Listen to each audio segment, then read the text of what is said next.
于少爷，给老子狠狠砸！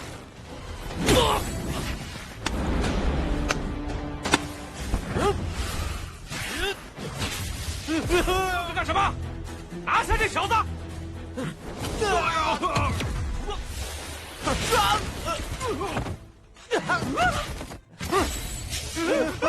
本少自会将此事处理干净。 Kembali lagi bersama para jagoan. Seperti biasa Mimin selalu mendoakan kalian semoga selalu dalam keadaan sehat dan dalam kondisi terbaik. Di video kali ini Mimin akan menceritakan sebuah donghua series dari Martial Master. Tak berlama-lama langsung aja kita masuk ke isi ceritanya.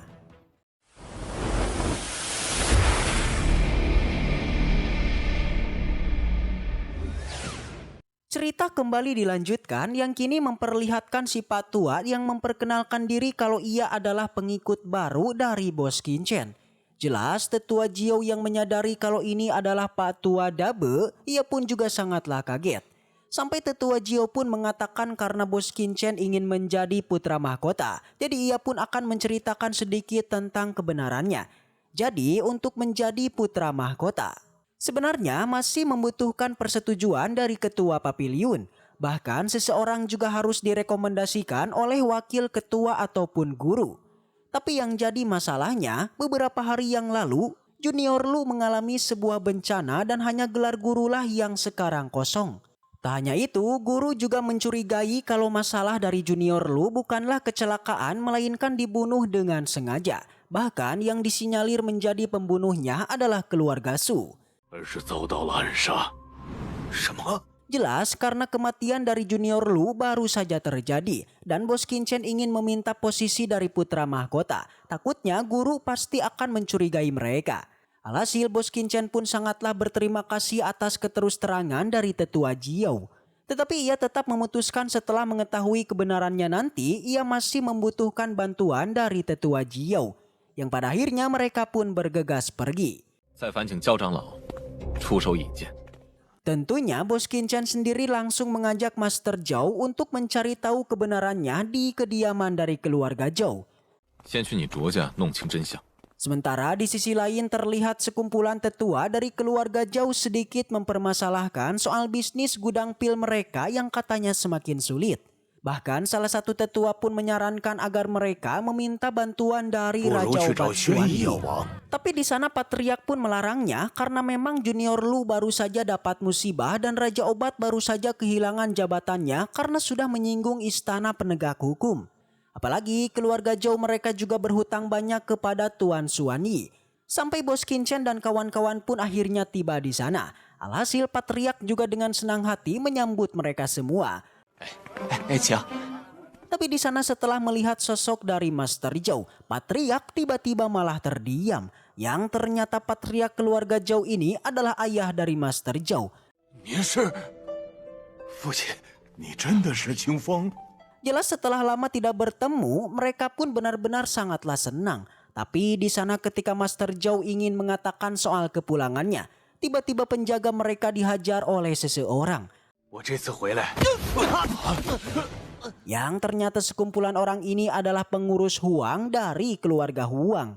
Tanya itu, pengurus Huang juga langsung mengamuk dan mengatakan dalam waktu 3 hari, jika Patriark Zhao tak menyetujui persyaratan mereka, maka keluarganya pasti dalam bahaya.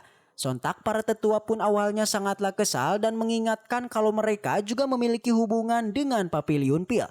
好歹在当个也有些关系。你 还有脸提单个关系？ Tapi di sana pengurus malah bilang kalau keluarga Zhao sudah mencelakai Raja Obat Xuanyi dan terlibat dalam kematian dari putra mahkota. Dan oleh sebab itulah keluarga Huang pun meminta gedung pil milik keluarga Zhao. Jika tidak keluarganya maka akan mereka musnahkan. Sontak para tetua pun lagi-lagi sangatlah marah karena ternyata yang membunuh putra mahkota adalah keluarga Huang. Tapi dengan fitnah yang ada, keluarga Huang malah menuduh keluarga Zhao yang membunuhnya. Yang pada akhirnya pengurus Huang pun tetap mengingatkan dalam 3 hari mereka harus memberikan gedung pilnya. 父亲，怎么回事？ Sontak Master Zhao yang tak tahu apa-apa ia pun langsung menanyakan kepada ayahnya. Tapi di sana pengurus Huang yang baru mengetahui kalau patriark ini memiliki anak. Ia malah memprovokasi dan mengatakan kalau ini adalah anak yang haram.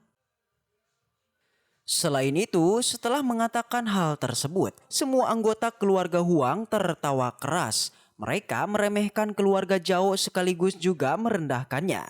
Sontak Master Zhao pun menjadi tak terima. Pada akhirnya dia pun mengeluarkan kekuatannya untuk menyerang pengurus keluarga Huang.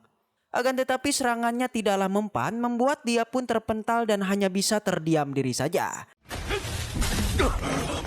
Sang ayah yang melihatnya dia pun sungguh khawatir. Berbeda dengan ketua pengurus keluarga Huang, dia malah semakin menjadi-jadi yang kini memerintahkan semua anak buahnya untuk menghancurkan semua barang di sini. Satu persatu harta di sana dihancurkan pengurus keluarga Huang. Para tetua keluarga Zhao mereka mencoba menghentikannya, namun mereka sadar keluarga Zhao saat ini tidaklah memiliki kekuatan untuk menghentikannya. Jadinya mereka pun hanya melihatnya saja.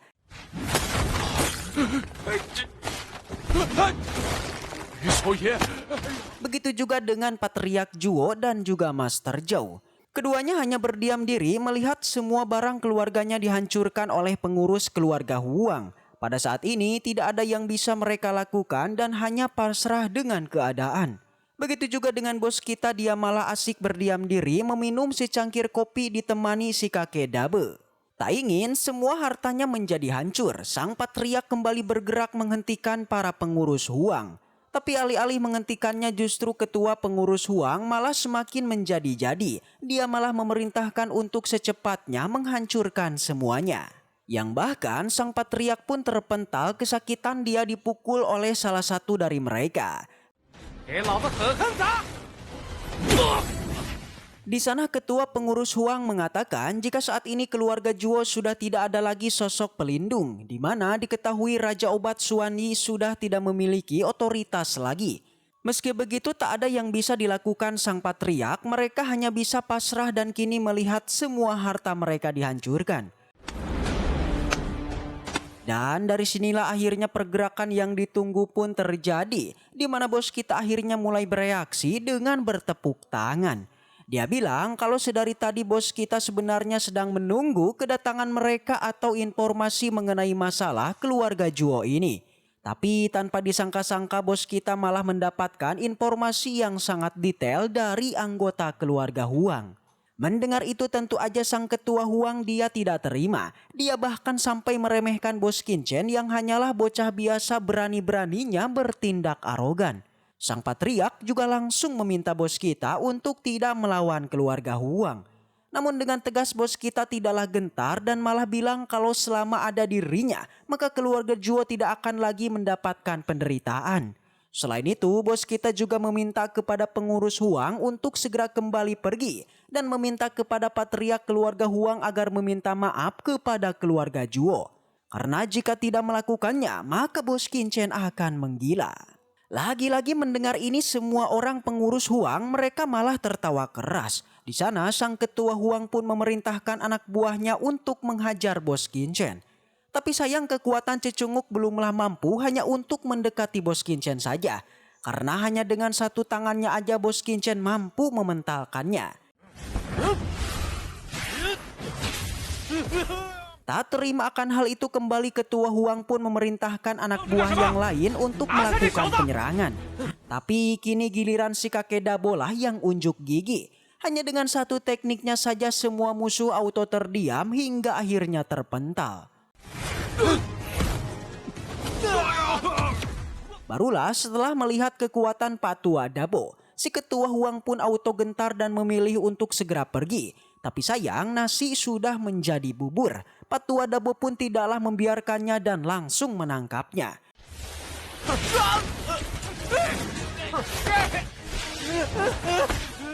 Di sana bos Qinchen juga menangkap salah satu dari mereka untuk menyuruhnya agar kembali ke keluarga Huang untuk memberitahu kejadian ini.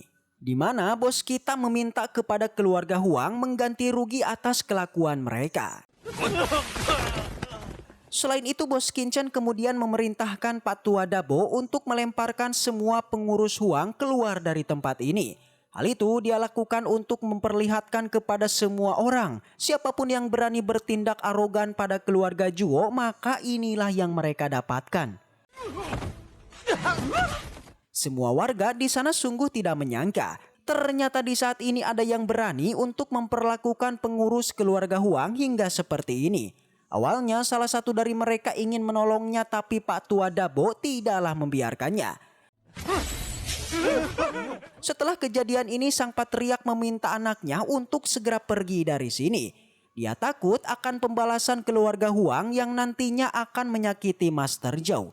Akan tetapi Bos Qin bilang kalau sang patriark tidak perlu khawatir. Itu karena bos kita ini akan menyelesaikan semua masalahnya sampai bersih. Dimulai, bos kita pun menanyakan kronologi masalah yang menimpa keluarga Zhuo. Ternyata masalah dimulai tidak lepas dari masalah Master Zhou yang dulu pernah menyinggung aula hukum.